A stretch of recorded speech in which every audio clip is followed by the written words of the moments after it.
और तीर्थंकर भगवान की परम पूज्य गुरुवर आचार्य श्री विद्यापीठ धनवती सागर जी महाराज की द्वादशांग निर्वाणी माता की। बोलिए हरिकेश सरस्वती भूषण माता जी की। बोलिए हरिका संघ की। बोलिए जयकारा गुरु माँ का। धर्मश्री बंधु, प्रकरण मेरी करुण कहानी में अंतिम चरण में हमारी क्या दृष्टि होना चाहिए, अर्थात हमारा चिंतन क्या होना चाहिए, हमारे लिए अंतरंग में क्या सोच होना चाहिए, क्योंकि जैसी दृष्टि होती है वैसी ही सृष्टि होती है। यदि हमारी दृष्टि बदल जाए तो सारी सृष्टि बदल जाती है। यदि हमारी दृष्टि अपने शरीर के प्रति ही है, हमने आज तक यही जाना कि शरीर ही हमारा है और इसके ही सुख दुख में हम सुखी दुखी हुए, इसके ही राग में हम इसकी सेवा शुश्रूषा आदि करते रहे, इसको ही हम खिलाते पिलाते रहे, इसके जरा से अस्वस्थ होने पर और हमने इसको अनेकों प्रकार से हम खुद दुखी हुए, बेचैन हुए, कब ये शरीर स्वस्थ होगा, कब होगा, पर हमारी दृष्टि अभी तक ये नहीं बन पाई कि हमारी आत्मा कितनी रोग से पीड़ित है, कितना यह विभाव परिणतियों के माध्यम से यह अपने आप का अहित कर रही है। क्या ये अपने स्वभाव में आ सकती है, कैसे आ सकती है, उसके लिए हमने अभी तक चिंतन नहीं किया। देखो कैसे, मान लो आज किसी के शरीर में वह डॉक्टर के पास अपना चेकअप कराने के लिए गया और डॉक्टर उसको कह दे कि तुम्हारे लिए कोई बड़ी बीमारी हो गई, मान लो आज सबसे बड़ी बीमारी मानी जा रही है कैंसर, उसे कैंसर हो गया। अब वो व्यक्ति क्या करेगा? तुरंत जिस दिन वैसे कैंसर का पता चलता है आदमी को लगता है जीवन खत्म है, बस हो जाता है। किंतु आज शल्य क्रिया इतनी मतलब आगे बढ़ चुकी है कि फिर भी आदमी विश्वास कर लेता है, बस उसे पैसा फेंकने की जरूरत होती है। तो वह उसके पास मान लो यदि पैसे की व्यवस्था ना हो, फिर भी वो ऐन कैन प्रकारे करके पैसे की व्यवस्था करेगा और जैसे भी उससे होगा सोचेगा इस शरीर का इलाज करा। अगर जिस नगर में रह रहा है वहां इलाज नहीं होता है, उससे बड़े शहर में जाना चाहेगा। अगर मान लो कोई अच्छी पोजीशन में है और उसे पता है कि भाई इंडिया में नहीं हो पाएगा, भारत में नहीं हो पाएगा, तो वो विदेश जाने तक की सोच लेता है और वहां जाकर के मैं इलाज अपने शरीर का कराते भी हैं लोग। किंतु मेरी आत्मा में एक राग द्वेष का कैंसर हो गया है, मिथ्यात्व की, जिसमें व्यक्ति या जिसमें बिल मिला रहे हैं, उनकी वेदना जब हम अपनी आत्मा की पुकार सुने तो हमसे सहन नहीं हो रही है, किंतु फिर वह आत्मा हमारी हमसे कह रही है कि भाई एक बार मेरा भी इलाज करा दो, किंतु हमने उसकी आज तक नहीं सुनी। जिसमें हमारा कोई पैसा नहीं लगना है, वह आत्मा बता रही है, हमें खुद अपना डॉक्टर बता रही है कि मेरी किसी सदगुरु को मेरी नाड़ी दिखा दो, वहां मेरा चेकअप करा दो और उनके माध्यम से मेरी शल्य क्रिया हो जाएगी मेरे अंदर की जो राग द्वेष है, जो विभ्रांत है, कसाएं हैं, उनकी जो बैक्टीरिया है वो सब हट जाएंगे। उनका जो कैंसर हो गया है वो मेरा का सारा हटा देंगे और मैं स्वस्थ हो जाऊंगा। परंतु उस आत्मा की आवाज को हम नहीं सुन रहे हैं, क्योंकि हमारी दृष्टि शरीर के प्रति ही इतनी बनी हुई है, कर्म कर्म को भी मैं अपना मानता हूं और उनसे संयोगित जितने पदार्थ हैं उन सब के इष्ट वियोग अनिष्ट संयोग में सुखी दुखी में मैं होता हूं। वास्तविकता क्या है उसको मैं आज तक नहीं जान पाया, क्योंकि जिस क्षण वास्तविकता हमारे अंदर से हमें पता चल जाएगी, अभी तो हाँ ठीक है प्रवचन में तो बस इतनी ही हमें वास्तविकता पता चल पाती है, यहाँ से बाहर निकल के हम जो की जो हो जाते हैं। जैसे कहते हैं ना, पल्ला झाड़ के उठ जाते हैं हम अपना, हाँ, क्योंकि हम अपरिग्रह धर्म की बात करते हैं, है ना। हमारा सिद्धांत क्या है? अपरिग्रह। तो हम अपने साथ को यहाँ से भी परिग्रह ले जाना नहीं चाहते, यहाँ से निष्परिग्रही होकर के हम चले जाते हैं अपने घर में। जो कुछ यहाँ ग्रहण किया वो यहीं के ही छोड़ जाते हैं, है ना। तो आत्मा की दृष्टि जो हमारी बनी हुई है, हम उसका चिंतन मनन भी नहीं करते हैं। वास्तविकता का यथार्थता क्या है, सत्यता क्या है, मेरा कल्याण किसमें होगा, हम तो क्षण भर को सुख में उलझ जाते हैं।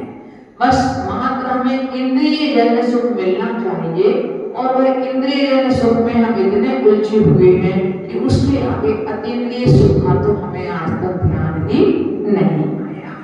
उसी बात को हमें अपनी दृष्टि हमारी क्या होना चाहिए, ये मेरी कर्म कमाने के अंत में हमारे लिए समझ रहे हैं गुरुदेव कि माने महाव्रती भी बन गए, पर महाव्रती बनने के बाद में भी जो जिस वैराग्य पूर्वक हम महाव्रती बने थे वह वैराग्य हमारा कायम रहेगा तो कैसे रहेगा, क्योंकि व्रती होने के बाद में और वैराग्य ना रहे, अध्यात्म ना रहे हमारे जीवन में, अध्यात्म के प्रति रुचि ना रहे, तो समझो उस वैराग्य में व्रतों में भी हम फेल हो सकते हैं। तो यहाँ अब देखें आप 70 पृष्ठ में 283 छंद।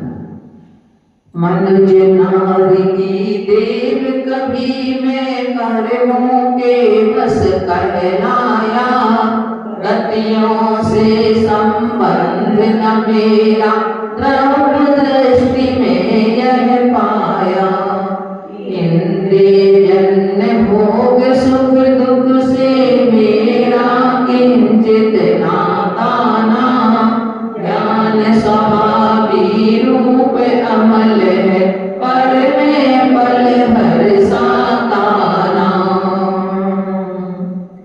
मेरा चारों गतियों से कोई संबंध नहीं है, मैं मनुष्य नारी देव आदि यदि कहलाया तो इन कर्मों के बस से कहलाया।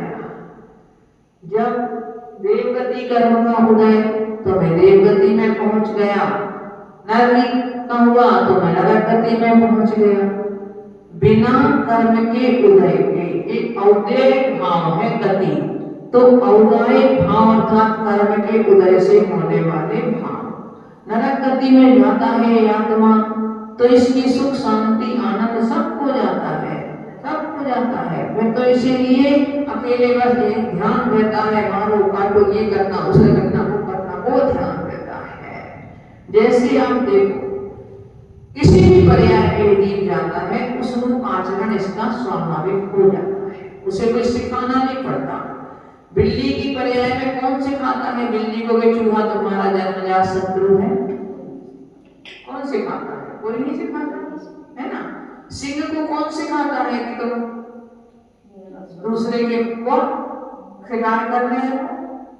चूहे को कौन सिखाता है कि बिल खोदा ऐसे खोदा जाता है? कौन से स्कूल में पढ़ते हैं वो?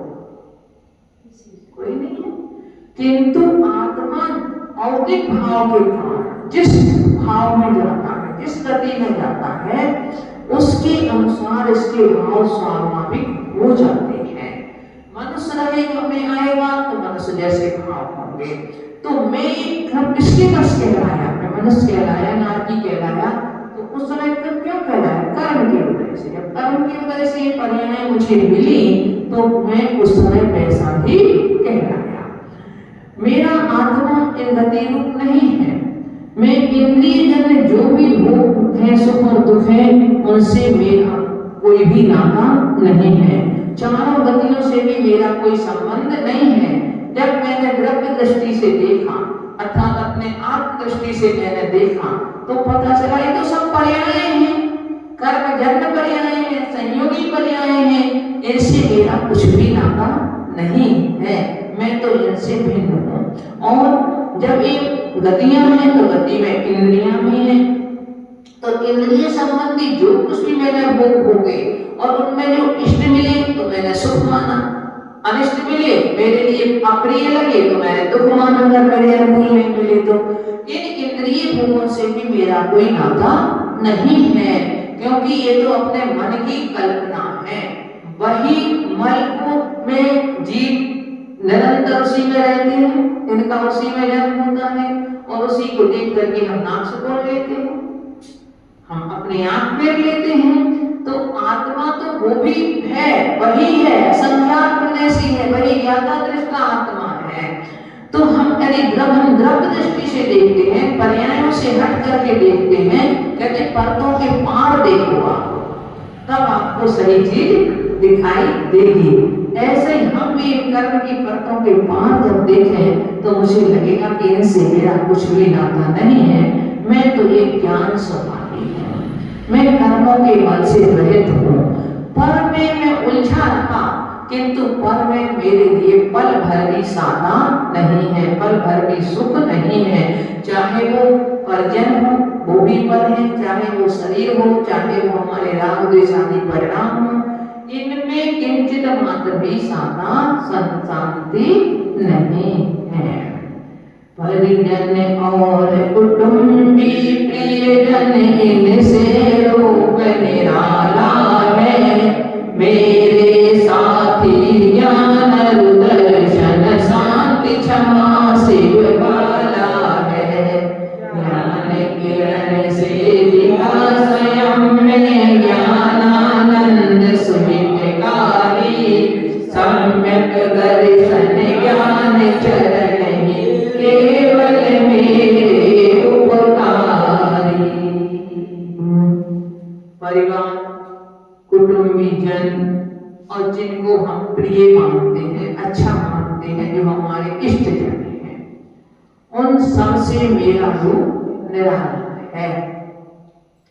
मेरे तो साथी कौन है? मात्र ज्ञान और दर्शन ही मेरे साथी हैं। आत्मा का स्वभाव जानना और देखना है, और वह ज्ञान और दर्शन जानना देखना ये उसका, चाहे वह निगूढ़ पर्याय में हो और चाहे वह सिद्ध पर्याय में हो, वो कभी भी उससे अलग नहीं होते। तो मेरा तो स्वभाव, मेरे साथी ज्ञान दर्शन है, और वह कैसा है? मेरा स्वभाव क्या है? शांति क्षमा रूप है, शांति रूप है, क्षमा रूप है, क्रोध रूप नहीं है। शिव अर्थात कल्याण मोक्ष रूप में मोक्ष वाला हूँ। मैं यहाँ निवास करने वाला भी नहीं हूँ। मैं तो अपनी गलतियों के कारण, अपनी भूल के कारण इस संसार में रह रहा हूँ। वास्तव में मेरा यहाँ रहने का मेरा स्थान नहीं है। जब मैंने ज्ञान रूपी किरण से ये देखा कि ज्ञानानंद सुहितकारी, मेरा हितकारी कौन है? ज्ञान। उस ज्ञान से ही अंदर में आनंद आता है। ज्ञान होगा तो वही ज्ञान हमें आनंद प्रदान करेगा। देखो, जैसे मान लो एक रागी भी भोजन करता है, एक वीतरागी भी भोजन करता है ना? रागी भोजन करता है अगर जरा सी कमी किसी चीज की हो जाए, माने उसके स्वाद में कोई कमी हो जाए टेस्ट में, तो वह क्या करता है? क्रोध करेगा, सामने वाले को क्रोध करेगा। मुझे तो पूरा जीवन निकल गया, कभी सही भोजन भी नहीं मिल पाता, तो और काम नहीं है कोई, अकेले भोजन बनाने का काम है, तो भी नहीं हमें सही तरीके से भोजन समय पर मिल पाता है। और एक भी तरह है, अगर उनके सामने अगर मान लो उनकी अंजलि में बिल्कुल नीरस आहार भी आपने ले लिया, तो भी वो बड़े प्रेम से चिंतन करते हुए उस आहार को ग्रहण करेंगे। दोनों में अंतर है। एक को प्रतिकूलता मिलती है तो वह उसमें दुखी हो जाता है, और एक को प्रतिकूलता मिलती है तो उसे कर्म का उदय मान करके चलो ये कर्म का मेरा कर्जा और चुक गया, यह मान करके अपने आप में आनंद लेता है। तो मेरा स्वभाव तो यही है, जब मैंने ज्ञान रूपी किरण से देखेंगे तब ये हमें बात समझ में आएगी, और अज्ञानता से देखेंगे, अज्ञानता से तो हमेशा देख ही रहे हैं, तो ये मेरा ये मेरा ये मेरा इष्ट अनिष्ट में सारे राग द्वेष इष्ट अनिष्ट पदार्थों के प्रति हमारा बना हुआ है। मेरे साथी कौन है, मेरा उपकार करने वाले कौन है? तो कह रहे सम्यक दर्शन, सम्यक ज्ञान और सम्यक चारित्र ही मेरे उपकार करने वाले हैं। सम्यक दर्शन से तात्पर्य सच्ची श्रद्धा, सम्यक ज्ञान से मतलब सच्चा ज्ञान, और सम्यक चारित्र से मतलब सच्चा आचरण। सच्चा और कच्चा दो प्रकार का होता है, आचरण भी, श्रद्धा भी और ज्ञान भी। एक तो बिना पैदी के लोटे की तरह जिस तरफ की उसे ढलान मिल जाती है उस तरफ लुढ़क। एक व्यक्ति वह है जिसके लिए लगे कि मेरा काम तो यहाँ बढ़ रहा है तो वहीं पहुंच जाता है, अपना उसका सिद्धांत नहीं रहता, वैसा सिद्धांत नहीं रहता उसका श्रद्धा। जिस तरह से राजा का नाम शायद क्या था मुझे अभी स्मरण में नहीं आ रहा, किंतु उनने जब नियम लिया कि मैं वीतरागी प्रभु के अलावा और किसी के लिए भी नमस्कार नहीं करूंगा, परंतु राजा की नौकरी थी, राजा के लिए नमस्कार करना बहुत जरूरी था, तो उन्होंने क्या किया, अपनी अंगुली में अंगूठी बना करके पहन ली, उसमें भगवान की कृपा हो तो नमस्कार करे, तो वो अपनी दृष्टि से इनको नमस्कार करे, भगवान को नमस्कार करे। किन्हीं के लिए ये बात सहन नहीं हुई, ऐसे ही होता है, रात दरबारों में भी ऐसे ही होता है, जैसे ऑफिसों में होता है ना, एक दूसरे की कसाई, एक दूसरे के प्रति ईर्ष्या, किसी की वृद्धि को नहीं देख करते, कहते ना कि आप दुखी क्यों? क्योंकि पड़ोसी सुखी। आप क्यों सुखी? क्योंकि पड़ोसी सुखी है। पड़ोसी सुखी है तो आप सबसे ज्यादा दुखी। तो इसके कारण ईर्ष्या आदि भाव वहां भी होते थे। तो राजा से शिकायत कर दी कि वो तो आपको नमस्कार नहीं करता है, वो तो राजा ने उसका सब कुछ छीन लिया, उन्होंने सब कुछ छीन जाना स्वीकार कर दिया, और उसके लिए दरवाजे के नगर के द्वार के ऊपर उनको सजा दे दी, और सजा दे करके उसको वहां बंदी बना करके उसे बिठा दिया। जब राम और लक्ष्मण उस तरफ जाते हैं, उनसे पूछते हैं कि भाई तुम यहाँ क्यों सजा खा रहे हो, सारी बात उनको बताते हैं। ना रामचंद्र जी लक्ष्मण जी उन पर उस राजा को जीत करके पुनः इसका राज उसको दिलाते हैं। तो जो सज्जन मनुष्य होते हैं, महापुरुष होते हैं, वो स्वयं के को कष्ट में डाल करके भी दूसरे का उपकार करते हैं। तो कह रहे कौन है? सच्ची श्रद्धा हो हमारी। इसी तरह से हमारा ज्ञान भी कैसा हो? सम्यक हो, कि वह ज्ञान में है और उपादेय का हमें सही निर्णय हो, वह ज्ञान हो, और हे उपादेय को सही ज्ञान करके क्या छोड़ने योग्य है, क्या ग्रहण करने योग्य है, उसमें से जो गलत है उसको छोड़ दिया जाए, जो सही है उसको ग्रहण कर लिया जाए, वही सम्यक चारित्र है। यही मेरा उपकार करने वाले हैं। निश्चय से मुँह एक निरंजन विलग सभी पर भावों से दृष्टा हूँ सौ पर का नहीं जुड़ा हूँ रागों से। यद्यपि नित्य उत्पाद गए हैं फिर भी ध्रुव रूप मेरा। अर्थ व्यंजन पर्यायों का वस्तु तत्व में है डेरा। मैं निश्चय से एक निरंजन, निरंजन माने अंजन से रहित, अंजन माने कालिमा से रहित। किस कालिमा से? कर्मों की कालिमा से रहित मैं निरंजन हूँ। निश्चय दृष्टि से जब देखते हैं जितने भी पर भाव हैं, अवधिक भाव जितने भी हैं, मैं इन सबसे रहित हूँ। ज्ञाता दृष्टा हूँ स्वपर का, और मैं स्व और पर का मात्र जानने और देखने वाला हूँ। मैं स्वयं को भी जान रहा हूँ, पर को भी जान रहा हूँ, किंतु जानो देखो बिगड़ो मत। हम क्या करते हैं? देखते हैं, जानते हैं और बिगड़ जाते हैं। मात्र हम किसी चीज को यदि ज्ञाता बन करके देख रहे हैं तो हमारे लिए कोई विकल्प नहीं होगा। आपको मार्केट में कुछ खरीदना नहीं है, आप पूरे मार्केट में से निकल जाओगे, आपके लिए कोई किसी चीज के प्रति राग द्वेष नहीं होगा। अच्छी बुरी आप नहीं देखोगे फिर उसमें। किंतु यदि आपके लिए कुछ खरीदना है तो आपके लिए ये अच्छा है, ये बुरा है, ये अच्छा है, ये बुरा है, आप में जरूर उसके प्रति अच्छा बुरा आए। और जब आपको मतलब ही नहीं है तो ऐसे यहाँ कह रहे हैं कि मैं सबको जानने वाला, देखने वाला हूँ स्वयं का, किंतु फिर भी मैं उससे राग से नहीं जुड़ा, क्योंकि सारा का सारा खेल है राग का। जितना जितना हमारा राग इस पदार्थ पर पदार्थ के प्रति है, यदि उतना राग अपनी आत्मा से जुड़ जाता तो इस आत्मा का कल्याण हो जाता। देखो उनको उदय कुमार को कितना राग था अपनी पत्नी से कि उसे कभी मायके भी नहीं भेजा। राग के बंधन टूटते भी एक क्षण में है अगर तोड़ना चाहे तो। जब भाई लेने आया अपनी बहन को तो बोले मुझे नहीं ले चलोगे, और साथ में चल दिए पत्नी के साथ में। वो अपने मायके जा रही थी, साथ में वो भी चल दिए। रास्ते में देखा मुनिराज को, रथ से उतर करके नमोस्तुति करके देखते ही रह गए उनका चेहरा, उनके चेहरे की चमक देख करके, उनका दिगंबर रूप देख करके, उनकी सौम्य मुद्रा देख करके और देखते ही रह गए।